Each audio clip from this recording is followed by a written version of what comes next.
If money is spent in the wrong way, then control the spending. And if the money is spent in the right way, then decontrol the spending. Dada Bhagwan. Slow living is all about decreasing your stress levels, disconnecting from the rat race, and living a simpler life.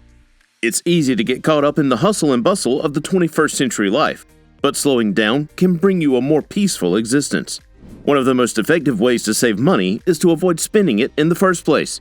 By changing your habits and lifestyle so that you need less money, you can rein in your spending and achieve financial freedom more quickly. Number 10. Practice patience.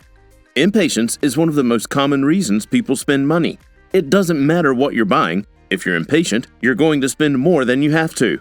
If you're shopping for a new car and get tired of waiting around at dealerships, chances are you're going to end up spending more than you intended. If you need a new pair of shoes and want to get them as soon as possible, you'll pay full price instead of waiting for a sale. Even if it's something that's free, like downloading an app, impatience can cause people to pay for premium features they don't need when they could just use the free version. Practicing patience is a great way to keep yourself from spending in the long run. If you can wait until something goes on sale, or until prices drop for whatever it is that you're looking for online, chances are that you'll end up paying less than if you bought it right away. But practicing patience doesn't just keep you from spending money, it also keeps your stress levels down and can help you lower your blood pressure as well. Number 9. Embrace a positive attitude. Cultivating a positive attitude helps you avoid spending money in two distinct ways. First, it's easier to be frugal when you're not in a bad mood. Second, positivity reduces stress and can help reduce the temptation to spend money on things that make us feel better. For instance, let's say you're having a bad day. You might be tempted to go out to eat or buy a new shirt or book to cheer yourself up. While it may make you feel good at the moment, it will have an impact on your finances in the long run. However, developing a positive attitude can help you push through those difficult times without spending as much money. It's also important to note that cultivating a positive attitude can help reduce stress, which makes it easier for us to resist temptations like junk food and impulsive purchases. This is because our brains are wired in a way that we want what we don't have more than what we already do.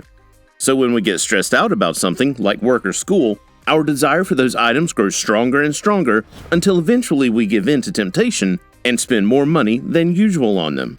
Number 8. Block, unsubscribe from promotional emails from shops. As online shopping becomes more prevalent, it's harder to stay focused on work and keep your productivity up.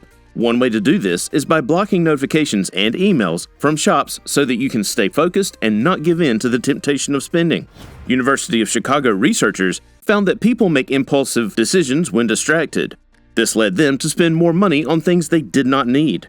The researchers also found that people were more likely to spend money if they were distracted by something else beforehand. Their reason is that their brains are already preoccupied, so they take longer to make a decision, which means their brain has time to process the distraction. Keep impulses in check by blocking notifications and emails from stores. Most websites offer you an opt-out option for promotional emails. This usually involves entering your email address into an unsubscribe box in the footer of the email. To control which apps receive notifications, open your phone settings and look for notifications. You can then control how often they send you notifications. If you really need a break from it all, try turning your phone off completely. It might sound drastic, but sometimes you have to take drastic measures to stay within budget. And what could be more drastic than giving up your phone? Number 7. Spend some time reflecting on it. Consider sleeping on it if you're tempted to splurge on something you don't really need. This strategy is particularly useful for spontaneous purchases. It allows you to think about how much the item costs, which can be surprising if you aren't thinking about how much money you spend. You can use this time to think about whether or not there are other things that you could spend your money on that would be more important to you. For some people, it might also help to find alternative ways of experiencing the same benefits without spending any money at all. For example, if you want new clothes because they will make you feel attractive and confident, try cultivating those feelings by doing a guided meditation or using a positive self-talk script. These strategies can help you experience similar benefits without spending any money.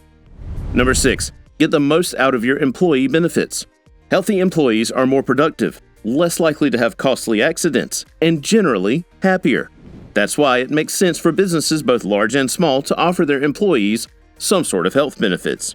Whether your employer provides a full or partial health insurance plan or offers you a health savings account, you should take advantage of what they give you. If you're offered health insurance, it's usually a good idea to take the plan that covers most of your needs. Even if you don't think you'll have any major medical expenses in the coming year, it's better to be prepared just in case something unexpected happens. Your employer will probably pay a portion of your premium as well, which helps keep costs down for everyone involved. A health savings account, or HSA, is another great option because it helps you save money on healthcare expenses by letting you put money into an account that will grow over time. You can contribute funds up to an annual limit and then withdraw them tax-free when you need them. This means that if there is any leftover money at the end of the year, it stays yours instead of going back into company coffers, as other benefits programs do with unused funds. Plus, HSAs aren't subject to income tax. Number 5. Find out what triggers your spending. Knowing your spending triggers can help you avoid them and keep your spending under control. Identifying a spending trigger and deciding to avoid it is the first step in preventing yourself from succumbing to it. Spending triggers are impulses that lead to spending. The senses can be evoked by seeing a sale sign in a store window, smelling freshly baked cookies within a store, or getting an invitation to go out for drinks, and knowing it'll be more than just drinks. Reflection is the first step to identifying your spending triggers. What makes you want to pull out your wallet or credit card? Is it the sight of a really good deal? Or maybe it's the sound of birds chirping on a beautiful spring day. Maybe an invitation. Once you've identified what causes you to buy something impulsively, think about whether or not this is actually an impulse worth acting on. It's perfectly fine if it is, but be honest with yourself about why. Number 4. Consider borrowing rather than purchasing. When you're on a budget, it can be tempting to jump on every sale or buy something when you see it marked down. But just because something is on sale doesn't mean it's actually a good deal. And even if it is, if you only need to use the item once, it might be smarter to borrow the item instead of buying it outright. Not only will you save money by borrowing instead of purchasing, but you'll have more flexibility within your budget. When you borrow instead of buying, you also avoid having to find room for storage of items you don't need until later in the year. Number 3. Pack a reusable water bottle. You can indeed buy water in plastic bottles for as little as 89 cents at most stores.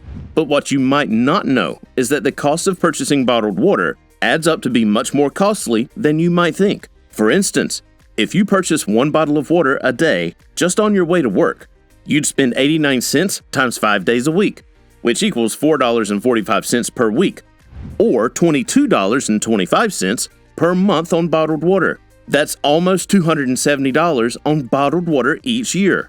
In any given year, Americans throw away 50 billion plastic water bottles. That's $1 billion in plastic that ends up in landfills every year.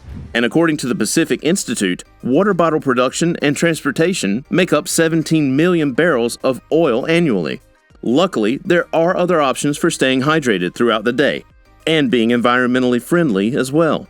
You can still drink filtered tap water by using a reusable water bottle. In fact, we found that the cheapest and most sustainable option is to bring a reusable bottle to work and refill it from the drinking fountain or a filtered tap in the office kitchenette. Number 2. Reduce your spending on food. We all have our vices, but when money is tight and we have to make a choice about where that precious cash should go, we don't often think about groceries as being a luxury.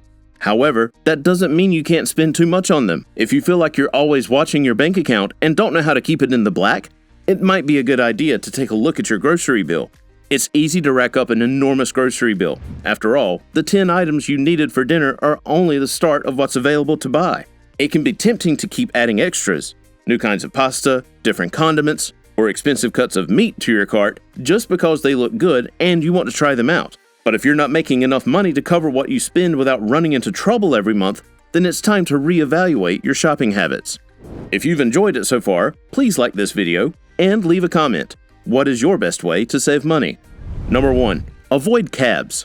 While some might think that using a taxi is more convenient than taking public transportation, avoiding taxis can keep you from spending money in the long run. Taking a taxi is more expensive than taking public transportation because the cost of a ride is variable. The longer the ride takes, the more you will pay. And while taxis are supposed to have meters that actually measure how far you go, that doesn't always happen.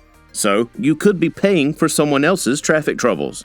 On the other hand, public transportation has fixed costs. Even if your train is delayed or gets stuck in traffic, You will still pay the same amount and get home just as quickly as you would have if everything had gone according to plan.